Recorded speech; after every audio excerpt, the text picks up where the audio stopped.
So just going to remove the blades on the Stihl HL135, the older style hedge trimmer. Easy to strip down. If you need to take the tube off, just a couple of screws, or yeah, 2 screws here. You can pull the shaft out if you need to, but yeah, you don't really need to. So that's T27 to get the cover off, all 6 of those.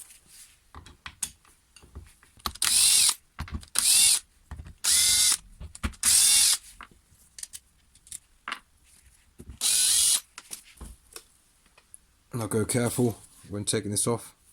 There's a gasket sandwiched here, so you need to be wary.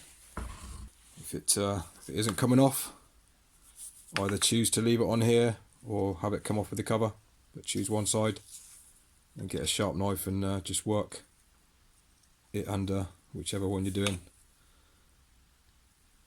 This one's good, it's coming off. Inspecting here as well for any dirty rubbish. And you want to check all these as well, check all your teeth, make sure all your teeth have got plenty of life left on them. And obviously it should be greasy in here. If it's dry, then you haven't been greasing it properly. Right, so this top connecting rod needs to come off. Just get a screwdriver in and lift it up.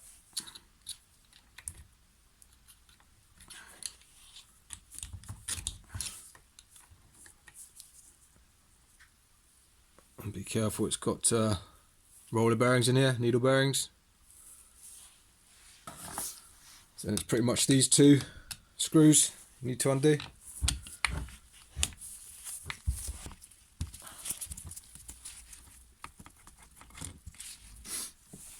And once you've got them 2 out, then you can just work this up.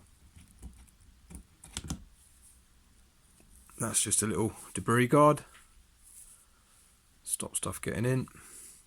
So now we just got to undo these nuts and bolts. 10mm T27.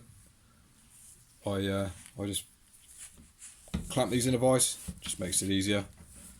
If you've got a little handy bench vise, it works wonders.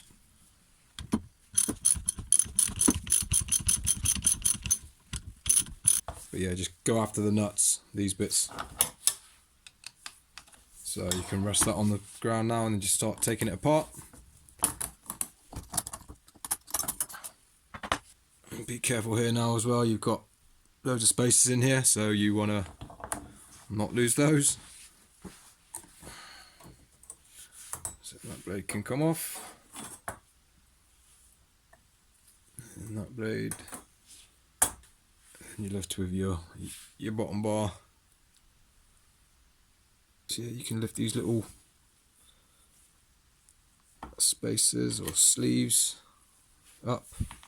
Just obviously remember where everything goes. So yeah, these screws are kind of made into this bar. So yeah, get all this junk cleaned off. These are practically new, this set, so it's pretty good. I managed to pick up a brand new one of these a few years back. I've only just recently started using it. Clean these up. Alright, so all your blades are sharp. Rebuild time. So get either blade, doesn't matter which, they're both the same. And just plonk it on.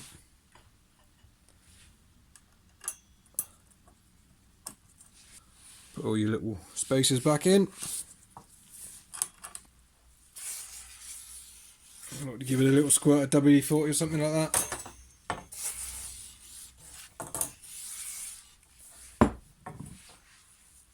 Obviously get your next blade on, obviously the other way around.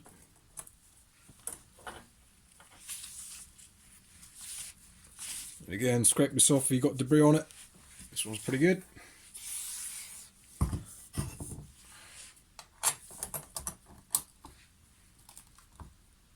And then just pop all your nuts on and tighten them down. These need to be done up tight as well. Those spaces in there is what governs how tight these ones run. So get them done up tight. So if your gearbox is full of rubbish, give it a good clean out. This grease is pretty clean. So we can get our head back on now. What we want to try and do is look at your spacing, where the screws go, and then look at the gap for where this bottom nub on the blade, which fits in that bottom connecting rod hole. So yeah, just fuck off. Yeah. So just kind of eye it up, have a look, and then carefully just pull your blade back a bit, and then you won't be fighting it so much. It's just a question of then trying to locate it in. Try and get a screw started.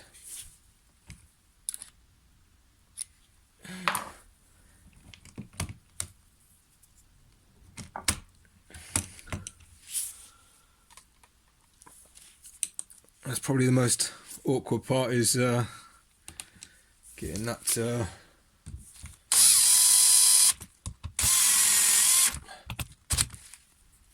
yes, that's probably mostly the hardest job, of getting that located back in there. And that can just get pressed down.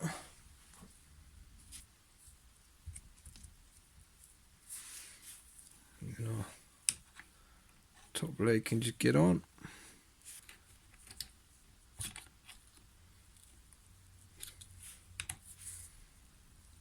There we go. Right, just going to get some grease in here now.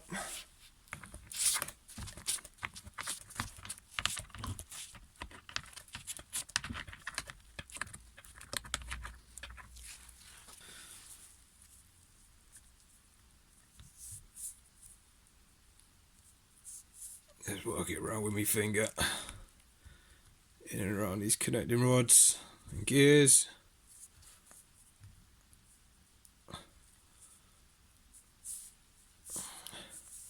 I never completely pack it out, but you better have more than less. So make sure you get around the gears and in and around these connecting rods. Try and force a bit down. Right in the cover, clean that off if you need to. This one's pretty good. Screws.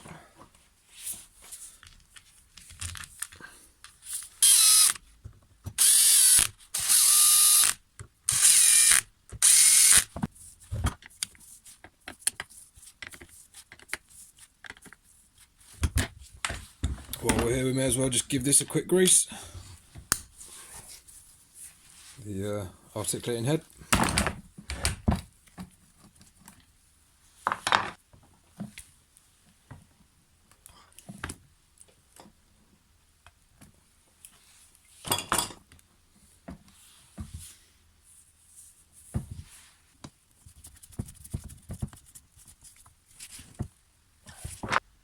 And there we have it. So yeah, any support would be much appreciated. Leave a like if that's helped, and you know, why not subscribe?